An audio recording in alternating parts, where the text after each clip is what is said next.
देखो क्या कह रहा है तृतीय पाद में, कर प्रचीतीय रसायन पाद। विमर्श में देखना, इसमें स्टार्टिंग में कह रहा है कर प्रचीतीय का अर्थ हाथ से संग्रह किया हुआ, कर मतलब हाथ, प्रचीतीय मतलब संचित, तो हाथ से संग्रहित किया गया। ऐसा क्यों दिया इस चैप्टर का नाम? क्योंकि आप पहला योग इसमें ऐसा ही कुछ पढ़ेंगे जिसमें से हाथ से ही औषध को ग्रहण करने की बात की गई है। तो देखो क्या कह रहे इस अध्याय में सर्वप्रथम रसायन में आंवले को हाथ से तोड़कर प्रयोग करने का विधान है, इसलिए कर प्रचित अध्याय का प्रथम शब्द होने से इस पाद का नामकरण इसी आधार पर किया गया है। श्लोक नंबर 3 देख रहे होंगे, पहली 2-3 लाइनें मार्क करना। जो पहला छोटा सा पैरा देख रहे होंगे वो 2-3 लाइनें मार्क करना। क्या कह रहा है उनमें देखो, कह रहा है माघ या फाल्गुन के महीने में अपूर्ण रस वीर्य वाले आंवलों को वृक्ष पर से हाथ से तोड़कर एकत्र करें, फिर उनकी गुठलियों को निकालकर छाया में सुखाकर चूर्ण कर लें। पुनः इस चूर्ण को आंवलों के स्वरस से 21 बार भावना दें। ये आंवला का इस ब्रह्म रसायन हेडिंग भी मार्क कर लेना, और बिल्कुल लास्ट लाइन देखना है इसकी, बिल्कुल लास्ट लाइन। कह रहा है 8वां भाग लोह भस्म मधु और घृत मिलाकर सेवन करे, तो इसमें एंड में क्या मिलाकर सेवन करना है? ऐसे अनुपान लोह भस्म और मधु घृत। ठीक है, नेक्स्ट देखना फिर उसके बाद श्लोक नंबर 4-5-6 आया होगा, आम्ल का इस ब्रह्म रसायन की महत्ता का प्रामाणिक आधार। कह रहे इस रसायन का प्राचीन युग में वशिष्ठ, काश्यप, अंगिरा, जमदग्नि, भारद्वाज, भृगु इन्हीं ऋषियों के समान अन्य ऋषियों ने प्रयोग किया था।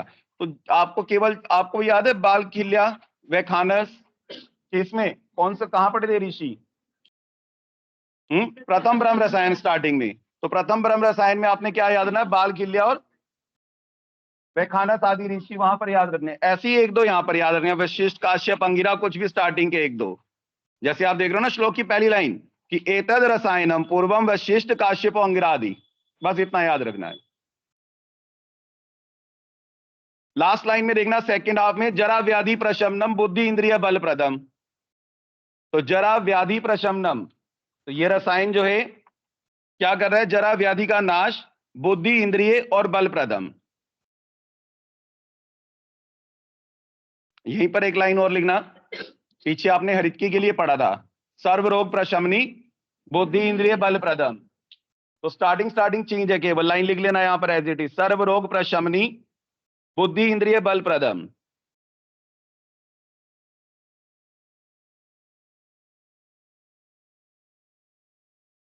सर्व रोग प्रशमनी बुद्धि इंद्रिय बल प्रदम।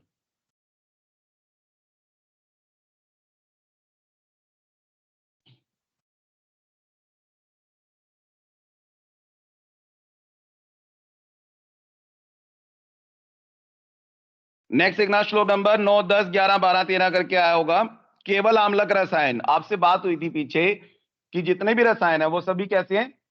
कुटी प्रावेशिक विधि से प्रयोग करने हैं। केवल इकलौता ये वाला रसायन है, कौन सा? नाम ही केवल लगा है इस पे। तो केवल मतलब ओनली यही एक रसायन, आप ऐसे ही याद रखना है इसको। केवल आम्लक तो इसको इसलिए कहा गया क्योंकि ओनली आंवले का प्रयोग होता है इसमें, पर हमें याद रखना है कि केवल यही एक रसायन है जो कैसा है? वातात्मिक है। केवल आम्लक रसायन क्या है? वातात्मिक। आप जरा हिंदी पढ़ो इसकी पूरी, रीड करके देखो जरा हिंदी इसकी, समझ के पढ़ना क्या पढ़ रहे हो।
पढ़ा, रीड किया आपने?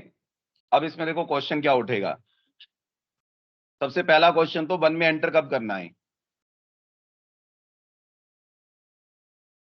पूरा पढ़ो। देखो पौष भी है, पौष माघ फाल्गुन की पूर्णिमा, हाईलाइट करो उसको हिंदी में।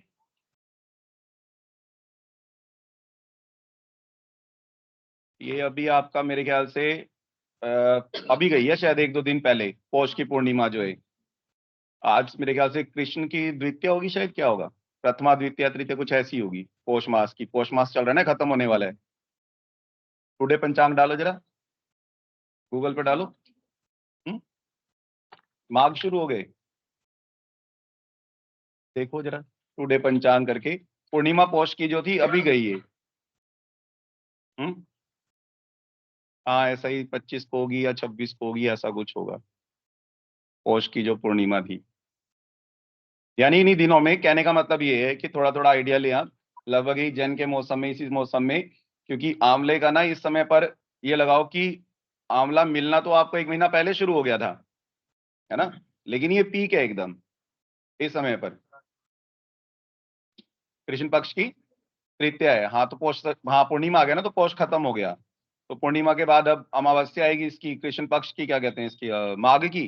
फिर उसके बाद उसकी पूर्णिमा होगी, है ना। तो आप ये मान के चलो कि यानी आपका माघ यानी शिशिर ऋतु शुरू हो गई है ना, तृतीया बता रहे हो आज। हाँ तो शिशिर ऋतु शुरू हो गई है माघ से। हम लोग तो मोटा मोटा जैन से ही ले लेते हैं स्टार्टिंग से, लेकिन 15-20 दिन का फर्क पड़ता है अपने पंचांग के अकॉर्डिंग। तो आप मान के चलो बस बरसात होने वाली है अब शिशिर में पक्का।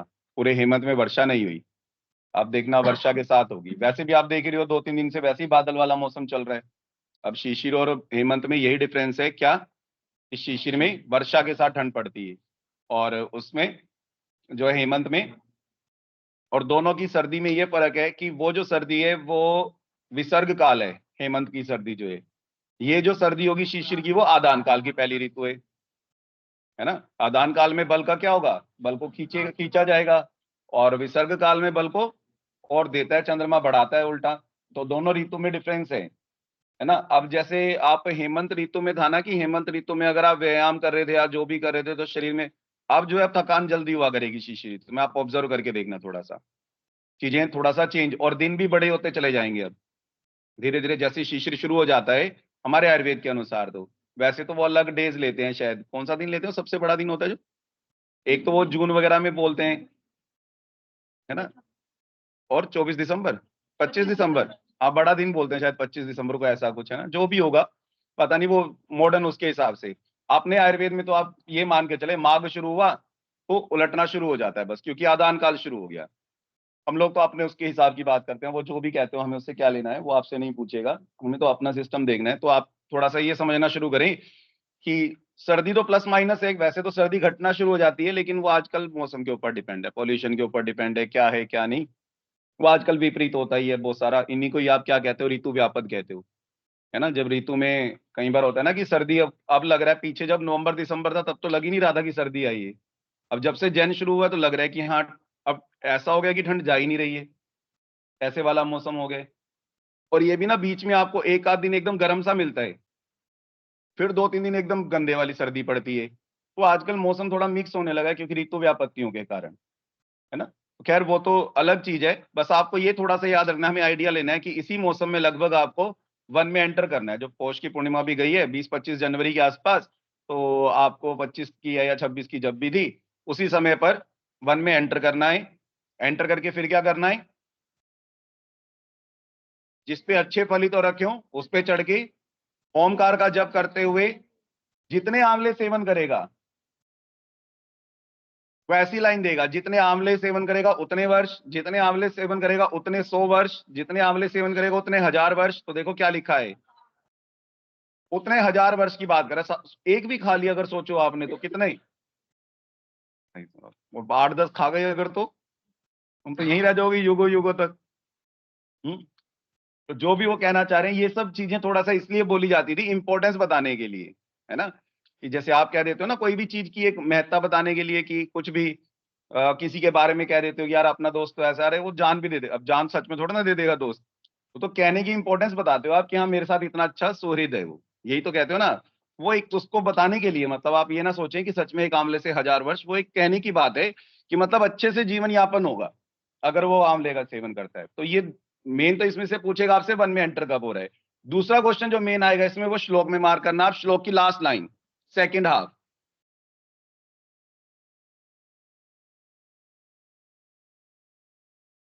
मिला? स्वयं, अपने आप, च अस्य उपतिष्ठन्ते, श्री, श्री मतलब लक्ष्मी। देखो आप जरा हिंदी में दिया होगा, श्री के ब्रैकेट में देखो क्या दिया है, लक्ष्मी या शोभा। वेदा, वेदा मतलब ज्ञान, आयुर्वेद, आयु का ज्ञान, वेद मतलब ज्ञान।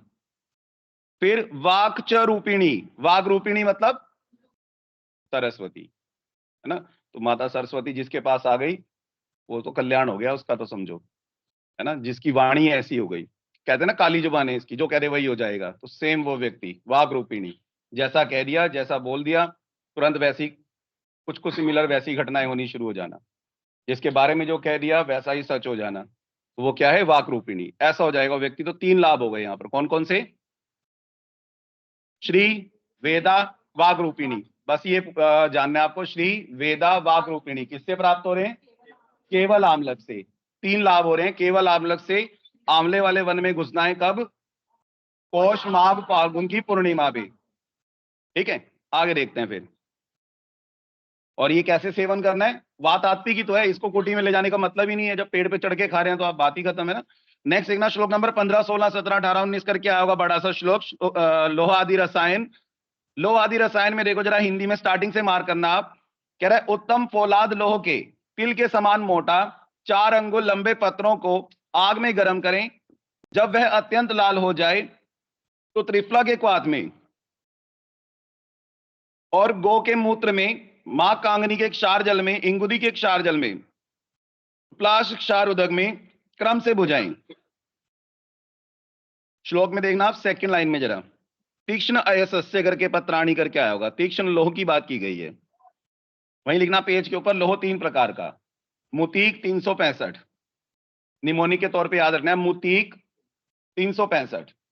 मुतीक क्या है, मुंह से मुंड लोह, टी से तीक्ष्ण लोह, क से कांत लोह। उनके आगे भी भेद होते हैं, मुंड लोह आगे 3 प्रकार का, तीक्ष्ण लोह 6 प्रकार का और कांत लोह 5 प्रकार का, इसलिए मुतीक 365।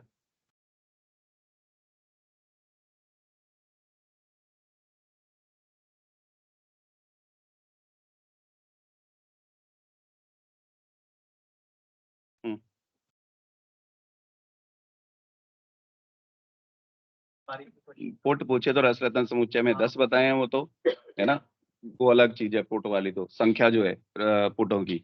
और जो आप पूछना चाह रहे हो ना, वो आप लोह का त्रिविध पाक होता है, लोह का त्रिविध, बीएसपी। भानु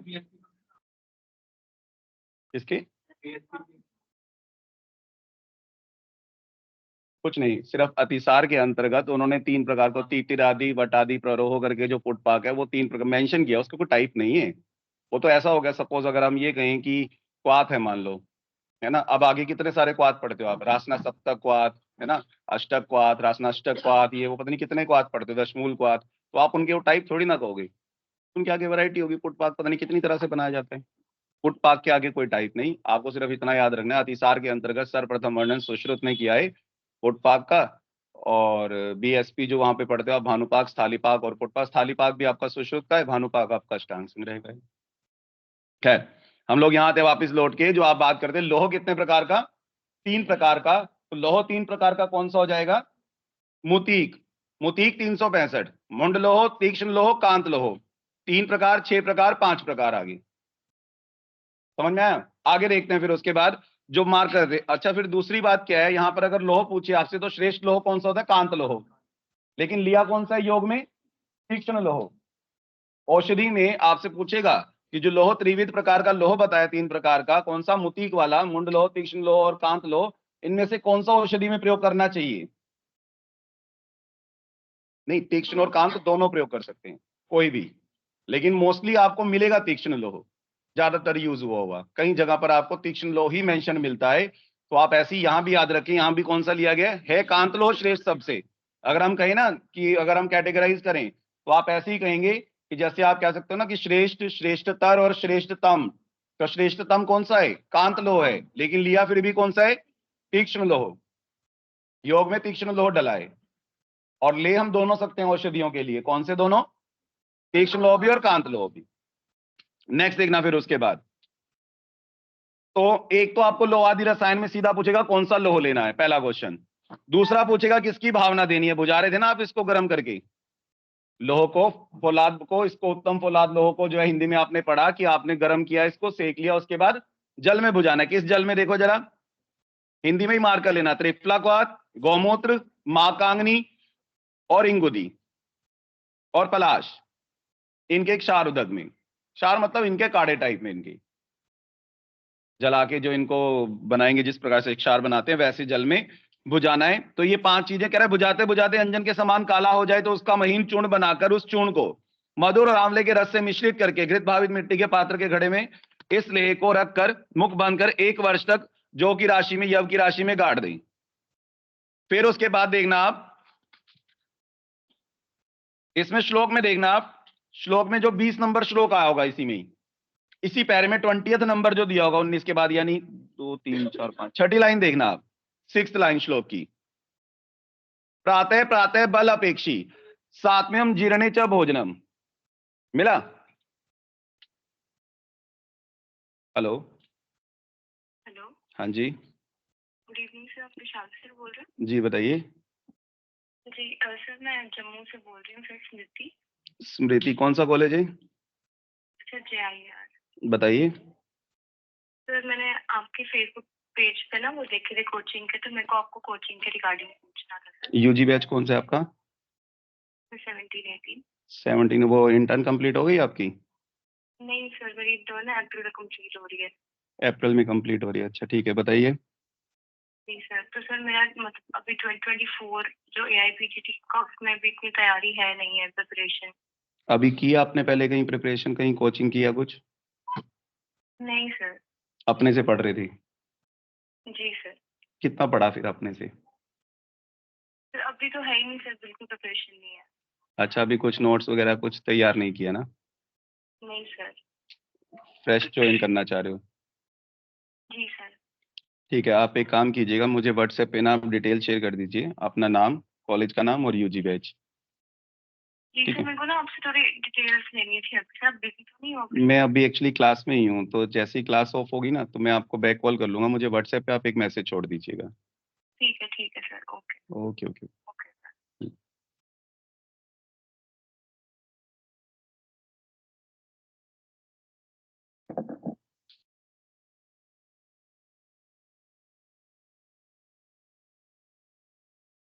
कॉल हैंग हो जाती, पता नहीं क्या ही चक्कर है इसमें स्काइप में।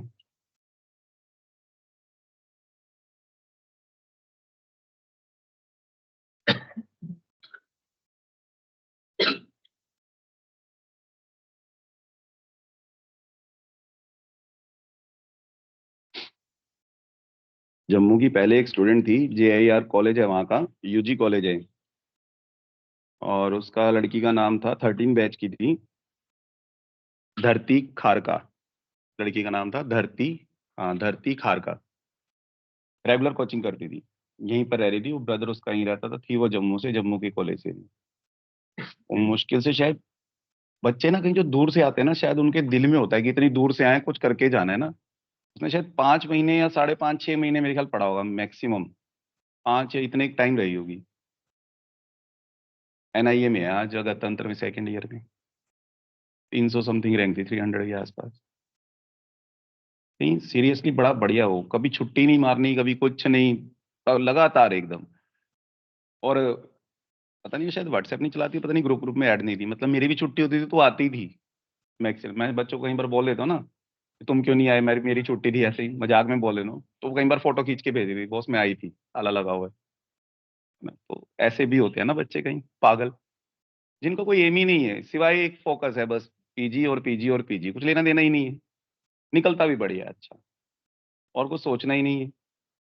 और रोती बहुत थी वो लड़की, मैंने ये देखी है, जो गलने वाली लड़की होती है ना, रोने धोने वाली, इनके बड़े सिलेक्शन होते हैं। जो जरा जरा बात पे रोना धोना शुरू कर देती हैं, ये वो टांग खिंडाती हैं दुनिया जहान की, बड़ी जल्दी सिलेक्ट होती हैं। तो रोए आप भी लोग ना, थोड़ा लड़के भी कोशिश किया, थोड़ा जोर लगाया करो, आएंगे आंसू ना। सखत हो इसी वजह से तुम्हें सिलेक्शन नहीं होते, पता नहीं क्या कारण है। वो बड़ा रोती, उसको जरा भी किसी ने बोल दिया ना क्या है तुम्हें फलाना ये वो, बस ये यहाँ भर जाते थे यहाँ, बिल्कुल यूं, फिर यूं लगता था अरे क्यों बोला इसको, फिर इसने 2 दिन फिर उसका ऐसे ही रहता था डिप्रेशन में। मतलब क्यों? क्योंकि साइको है ना एक ही चीज के लिए, काम ही नहीं है ना कोई और, कोई सोचना ही नहीं है ना कुछ और, दिमाग में है ही नहीं। तो फिर जो व्यक्ति जिस चीज के लिए डेडिकेटेड होता है ना, उनको उन चीजों से बड़ी प्रॉब्लम होती है, हल्का भी अप डाउन होने से या कुछ भी होने से। तो अच्छा, एक लड़का भी था ऐसा ही, का नाम लक्ष्य दहिया करके था, हरियाणा से था, जाट था। मुझे लगा नहीं कभी भी कि ऐसा होगा, मैंने एक दिन सुना दी, वो रोने लग गया। तो मुझे लगा कि लड़के भी होते हैं ऐसा।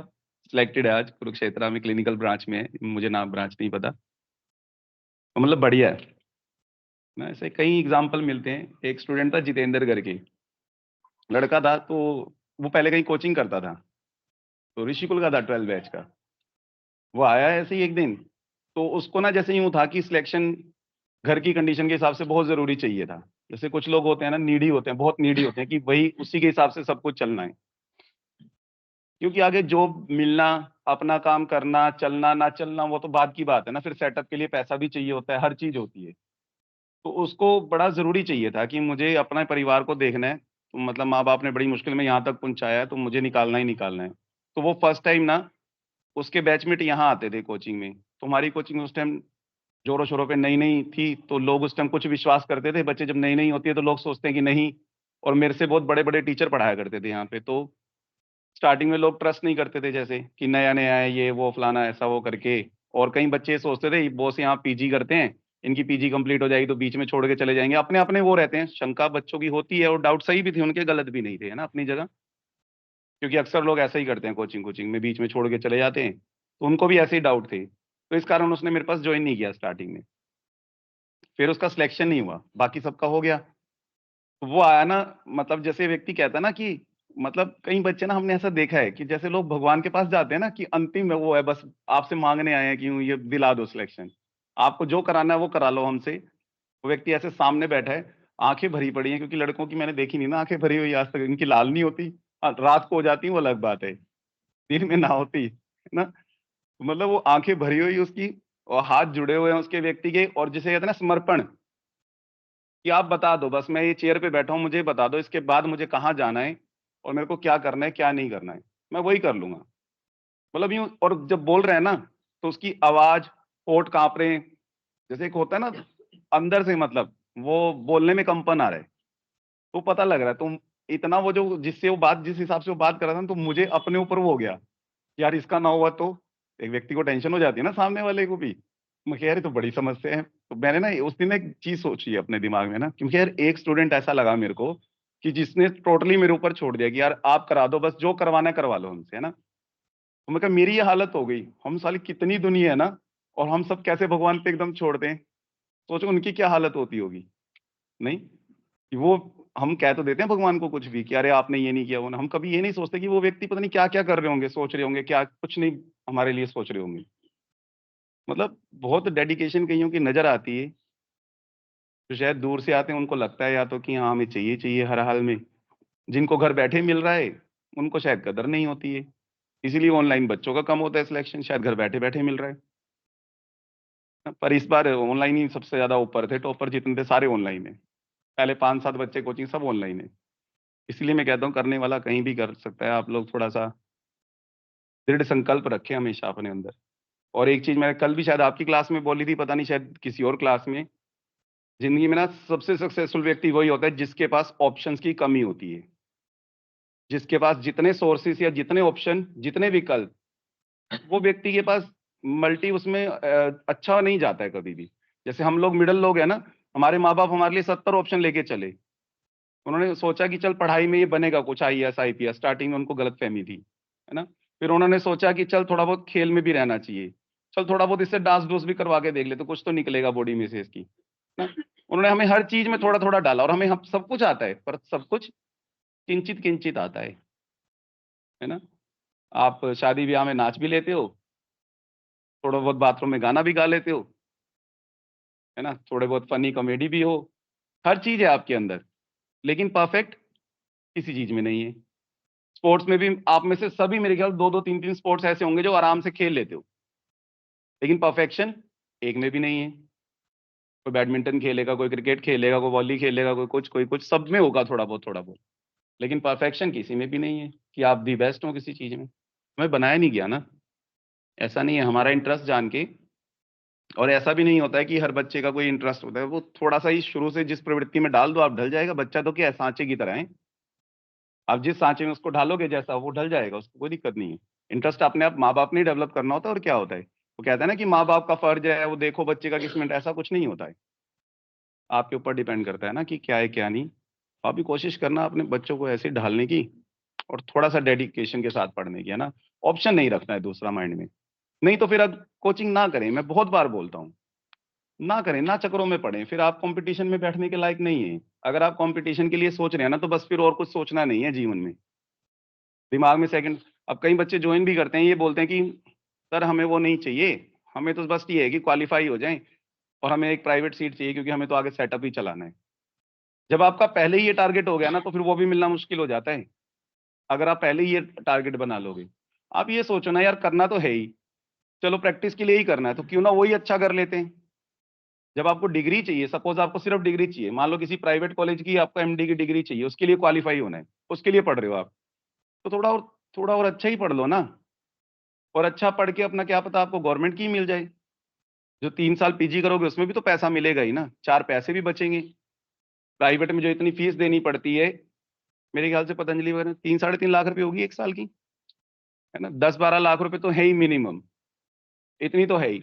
अच्छे कॉलेज में जाओगे और साउथ साउथ साइड तो और भी ज्यादा है, जैसे बीवीपी पुणे वगैरह, वहाँ क्लिनिकल ब्रांच आपको 5-6 लाख पर एनम मिलेगी, है ना। 20-20 लाख, 18 लाख, 25 लाख, अलग अलग रेट है, गायनी के अलग हैं, किसी के अलग हैं।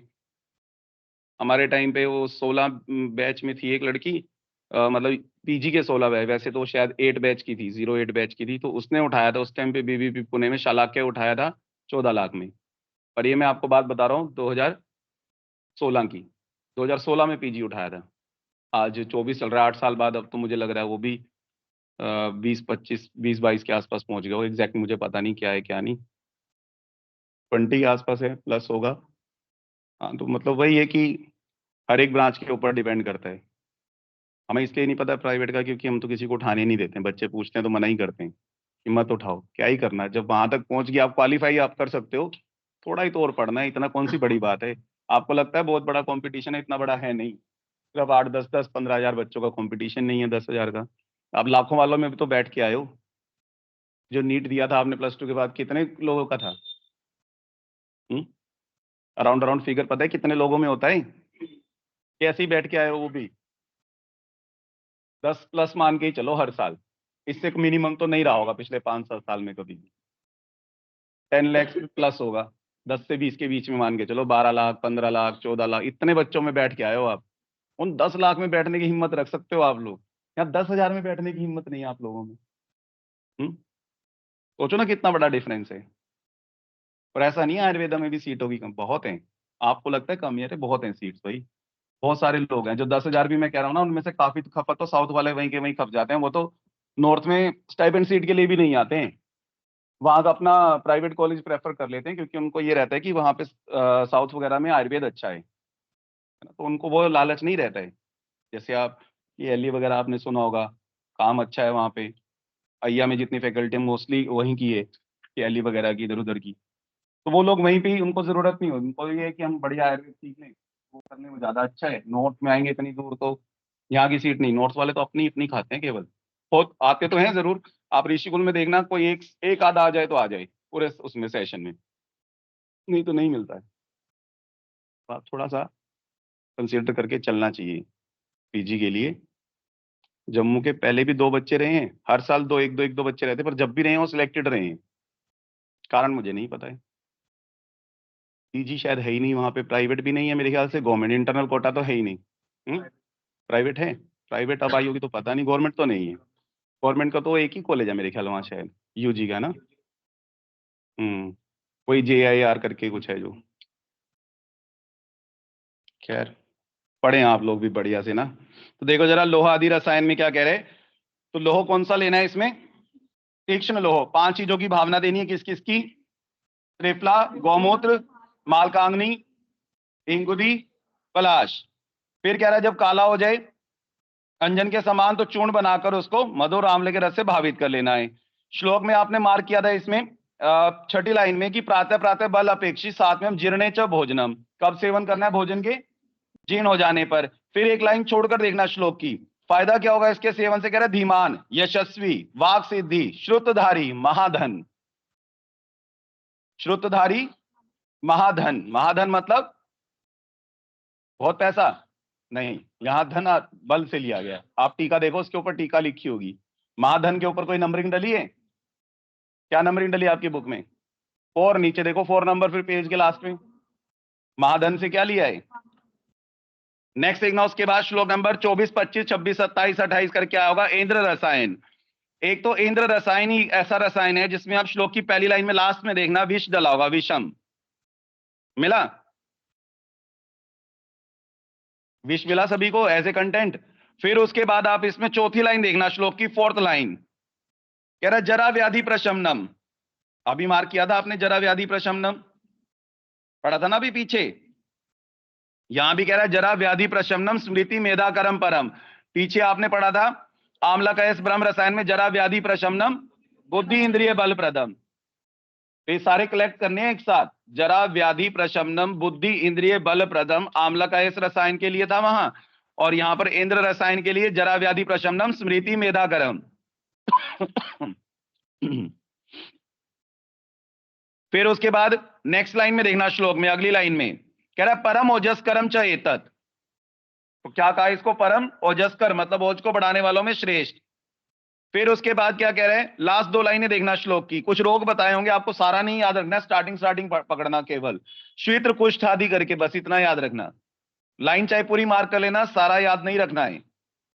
फिर देखना उसके बाद श्लोक नंबर 30, 31, 4 मेध्य रसायन, रेफरेंस के लिए याद डालना, आपसे पूछेगा 4 मेध्य रसायन किस पाद में? तो है तो 4 बताए तीसरे में, ऐसे याद रखना है। 4 मेध्य रसायन है, बताए कहां है? तीसरे पाद में। तो देखो इसमें क्या कह रहा है, 4 मेध्य रसायन में 1, 2, 3, 4 करके याद रखना है। एक तो आपको मंडूक पर्णी की बात कर रहा होगा, मिला सबसे पहले मंडूक पर्णी का क्या? स्वरस प्रयोज्य, तो मंडूक पर्णी का स्वरस। फिर उसके बाद क्या होगा, इसी में कह रहा है क्षीरण यष्टि मधुकस्य चूर्ण, मतलब यदि मधु यष्टि का चूर्ण लेना है, किसके साथ? क्षीर के साथ, यष्टि मधु का चूर्ण विद क्षीर। फिर उसके बाद तीसरा बता रहा होगा, देखना मेध्य रसायन, तीसरे मेध्य रसायन में कह रहा होगा सेकंड लाइन में रसो गुड़ुच्ची आस्तु, गुड़ुच्ची स्वरस लेना है। फिर चौथा क्या कह रहा है, समूल, कह रहा है मूल भी लें, उसका पुष्प भी लें, और इनका कल्क कर लें, किसका? शंख पुष्पी का। तो शंख पुष्पी, मूल, पुष्प, कल्क, बात समझ में आई? शंख पुष्पी का क्या क्या लेना है प्रयोज्य अंग में? मूल, पुष्प, कल्क, यानी मूल और पुष्प, उनका क्या बनाना है? कल्क। 4 चीजें हो गई आपके पास, कौन कौन सी? मंडूक पर्णी का, यष्टि मधु का विद क्षीर, चूर्ण विद क्षीर, तीसरा गुड़ुची का ओनली रस, स्वरस जो भी कहें आप, और चौथा शंख पुष्पी का मूल और पुष्प कल्प रूप में। ठीक है, आगे देखो फिर इन चारों के लिए क्या कह रहा है, 3rd लाइन में देखना, फायदे क्या कह रहा है? आयु प्रदान ने आम्य नाशनानी, तो आयु प्रदान करेगा, आम्य मतलब रोगों का नाश करेगा, बल अग्नि वर्ण स्वर वर्धनानी। लास्ट लाइन में कह रहा है कि मेध्य चेतानी, कह रहा है चारों मेध्य हैं रसायन ये, पर मेध्य विशेषण इनमें से भी बेस्ट क्या है? शंख पुष्पी, वो दी बेस्ट है इन चारों में से। नेक्स्ट देखना श्लोक नंबर 32, 3, 4 करके आया होगा, पिपली रसायन, जस्ट रीड करना 2-3 लाइनें स्टार्टिंग की।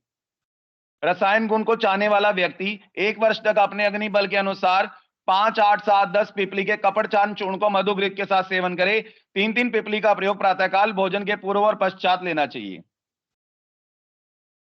मिला? विमर्श देखना आपको, उसके बाद विमर्श का सेकंड पैरा, विमर्श का दूसरा पैरा देखेंगे। विमर्श के दूसरे पैरे में देखो जरा, तीसरी लाइन में, दूसरी लाइन में देखना, एक श्लोक आया होगा, पिपली दीपनी है, तो आप जानते हो पिपली दीपनी दीपक होती है। वृष्या है, स्वादुपाका, रसायनी, अनुष्ण, कटुका, स्निग्धा, वाश्लेषमरी, लघु। एक एक शब्द इंपॉर्टेंट है, एक एक शब्द, क्योंकि पिपली ऐसे शब्द हैं, इसमें गुण ऐसे हैं जिसके करेक्टर कर्मों से मैच नहीं हो रहे। क्यों नहीं हो रहे? क्योंकि एक तो कह रहा है दीपनीय है मधुर विपाक, है ना, जो अम्ल कटु विपाक वाले होते हैं ना, वो ज्यादातर दीपनीय होते हैं। यहां पर मधुर विपाक है फिर भी दीपनीय है, तो आप कह सकते हो क्योंकि रस में कटु है। अच्छा, अब रस में कटु है तो कटु विपाक होना चाहिए था, लेकिन है क्या, मधुर विपाक है। कटु होने के बावजूद भी क्या है, वृश्य है, जबकि कटु द्रव्य कहाँ वृश्य होते हैं, मधुर होते हैं वो तो, वृश्य वगैरह वाले, मतलब एक एक चीज इंपॉर्टेंट है। तो आपको ऐसे ही याद रखना है, रस में क्या है, कटु, रस में क्या है, कटु। गुण में अगर आप पढ़ेंगे तो गुण में इसमें एक तो स्निग्ध मार करना, आप दीपनी मार करना, वृश्य, ये सब आप गुण में याद रख लेना इसके, या वृश्य तो चलो कर्म में भी कह सकते हो आप, पर दीपनी और स्निग्ध जो है वो किसमें कहोगे आप, गुण में। तो रस गुण, वीर्य की, तो वीर्य की बात करें तो देखो क्या है ना, उष्ण है ना शीत है, अनुष्णा। वीर्य क्या है, अनुष्णा। विपाक क्या है, स्वादु मधुर। और कर्म क्या है, वात कफ शामक। गुण में लघु भी ऐड कर लेना, ऐसे ही लिखना, रस में क्या है, कटु, गुण में लघु स्निग्ध दीपनी, ये सब गुण में। विपाक क्या है, मधुर। वीर्य क्या है, अनुष्ण। और कर्म क्या है, पाशलेश्वरी बात कब शामक। बहुत इंपॉर्टेंट है, इसका बहुत बार पूछ चुका है, क्योंकि पिपली और शुंठी ना दोनों कटु हैं और दोनों का मधुर विपाक है, दोनों स्निग्ध हैं। शुंठी भी लिख लेना चाहिए यहीं पर, शुंठी भी क्या है, कटु रस, मधुर विपाक,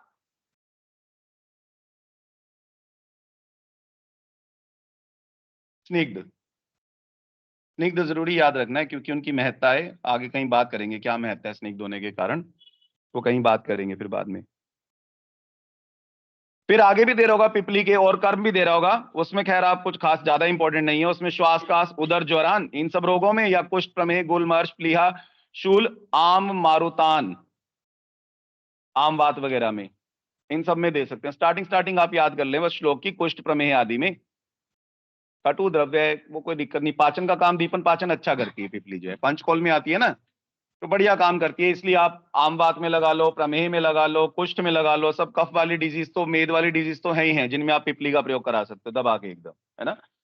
नेक्स्ट देखना, फिर उसके बाद श्लोक नंबर 36, 7, 8, 9, 40 करके क्या होगा, पिपली वर्धमान रसायन। जहां ये शब्द लग जाता है ना, वर्धमान या कल्प शब्द लग जाए, वर्धमान लगे या कल्प, तो आप समझ जाएं बस वहां पर कैसे प्रयोग कराना होता है, फिर कुछ दिनों तक चलता है, फिर वहां बढ़ाते घटाते क्रम में, है ना। जहां भी कल्प शब्द योग लिखा हो, खाली कोई चूर्ण हो बटी हो कुछ भी हो, वो तो सीधा 1 दिन 2 दिन 5 दिन ज्यादा ज्यादा, जो कल्प है तो उनमें बढ़ाते घटाते स्टैट डोज नहीं चलेगी एक जैसी, है ना, कुछ ऊपर नीचे चलेगा, वर्धमान योग हो या फिर कल्प लिखा हो आगे। देखो जरा क्या कह रहे हैं इसमें, पिपली वर्धमान में कह रहा है 10 दिन तक प्रतिदिन क्रम से 10 पिपली बढ़ाते हुए गोदुग्ध के साथ पिपली का सेवन करें, पुनः 10 पिपली को क्रमशः घटाते हुए, कह रहे 10 दिन तक सेवन करें। जब पिपली पूर्ण रूप से पच जाए तो गोदुग्ध और गोघृत के साथ प्रतिदिन 60 का चावल पकाकर खाएं। इस प्रकार यह 1000 पिपली का प्रयोग रसायन रूप में होता है, कितना, जैसे हमने पीछे भला तक पढ़ा था 1000, वैसे ही। फिर क्या कह रहे हैं, इन पिपलियों का सेवन बलवान पुरुष को पीसकर, यानी कल्क रूप में सेवन करना चाहिए, मध्यम वालों को क्वाथ रूप में करना चाहिए, हीन बल वालों को चूर्ण रूप में करना चाहिए। तो 3 चीजें हो गई, बलवान मध्यम और हीन, कल्क क्वाथ और चूर्ण। फिर क्या कह रहा है उसके बाद, कह रहा है यह 3 प्रकार से बताई गई 7 विधियों को दोष रोग इनका विचार करके, फिर नेक्स्ट पैरे में देखो आप, इनमें 10 पिपली से प्रारंभ करना कह रहा है श्रेष्ठ प्रयोग बताया है, 6 पिपली से प्रारंभ करना मध्यम, और दुर्बल वाले पुरुषों के लिए 3 पिपली से प्रारंभ करना हीन प्रयोग बताया है। तो आप पेज के ऊपर लिखना, बलवान मध्यहीन, बलवान मध्यहीन, उसके आगे लिखना कल्क क्वाथ चूर्ण, बलवान के आगे कल्क, पिष्टी भी पूछ लेगा आपसे, पिष्टी कह लो कल्क कह लो एक ही बात है, मध्यम में क्वाथ और हीन बल वाले में चूर्ण। फिर आगे लिखना 10, 6, 3, बलवान वाले में 10 पिपली, मध्य में 6 और हीन में 3, ये तो चरक का हो गया 10, 6, 3। वहीं पर सुश्रुत का लिखना, सुश्रुत ने क्या कहा है 10, 7, 5, सुश्रुत ने प्रयोग कैसे बताया, वही मध्यम बलवान मध्यम और हीन के हिसाब से 10, 7, 5।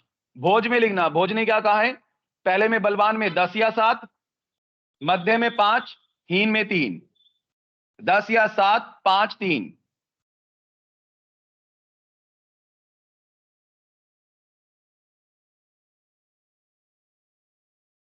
डेज भी लिख लेना, जो चरक वाला जो बता रहा है इसने 10, 6, 3 पिपली बताई है तो उनमें कितने कितने दिन लगेंगे, 19, 25, 36, वही बलवान मध्यम ही इनके आगे लिख लेना। 19 डेज 19 दिन बलवान में, मध्यम वाले में 25 25 डेज, और हीन वाले में 36 36 डेज। क्योंकि 1000 पूरी करनी है ना, अब जब 10 पिपली से शुरू करोगे तो कम दिन लगेंगे, ऑब्वियस है 19 दिन लगेंगे, है ना। अगर 6 से करोगे तो थोड़ा उससे ज्यादा, 3 से करोगे तो और ज्यादा समय लगेगा 1000 पिपली सेवन करने में। तो 10, 6, 3 में 19, 25, 36, 19, 25, 36 लिख पाए। पेज के ऊपर एक और पॉइंट लिखना, देखो काश्यप प्लीहा रोग में श्रेष्ठ औषध,